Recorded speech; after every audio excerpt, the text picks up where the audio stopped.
माता शैलपुत्री की कथा। नवरात्रि के 9 दिन भक्ति और साधना के लिए बहुत पवित्र माने जाते हैं।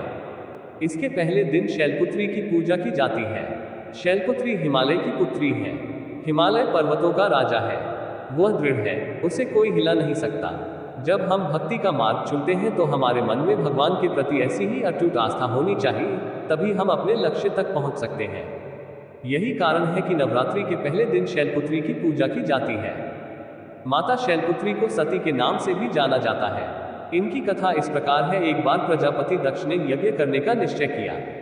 इसके लिए उन्होंने सभी देवी देवताओं को निमंत्रण भेजा, लेकिन भगवान शिव को नहीं। देवी सती यह अच्छी तरह से जानती थी कि उनके पास निमंत्रण आएगा, लेकिन ऐसा नहीं हुआ। वह उस यज्ञ में जाने के लिए व्याकुल थी, लेकिन भगवान शिव ने मना कर दिया। उन्होंने कहा कि उन्हें यज्ञ में जाने का कोई निमंत्रण नहीं मिला है, इसलिए वहां जाना उचित नहीं है।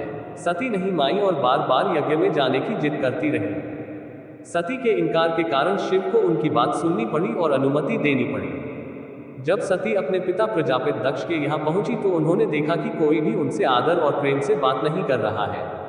सभी ने अपना मुंह दूसरी ओर कर लिया और केवल उसकी मां ने उसे प्यार से गले लगा लिया।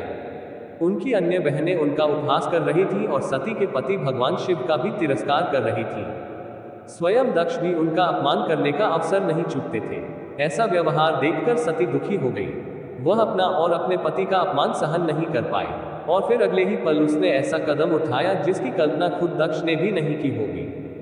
सती ने उसी यज्ञ की अग्नि में आत्मदाह कर अपने प्राण त्याग दिए। जैसे ही यह बात भगवान शिव को पता चली तो वह दुखी हो गए। दुख और क्रोध की ज्वाला में जलते हुए शिव ने उस यज्ञ को नष्ट कर दिया। इस सती ने पुनः हिमालय पर्वत पर जन्म लिया और वहां जन्म लेने के कारण इनका नाम शैलपुत्री पड़ा। शैलपुत्री का एक नाम पार्वती भी है।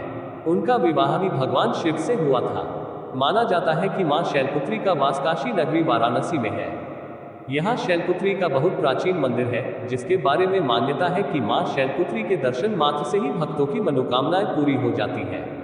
ये भी कहा जाता है कि जो भी भक्त नवरात्रि के पहले दिन यानी प्रतिपदा को मां शैलपुत्री के दर्शन करता है, उसके वैवाहिक जीवन की सभी परेशानियां दूर हो जाती हैं। चूंकि मां शैलपुत्री का वाहन वृषभ है, इसलिए इन्हें वृषारूढ़ा भी कहा जाता है।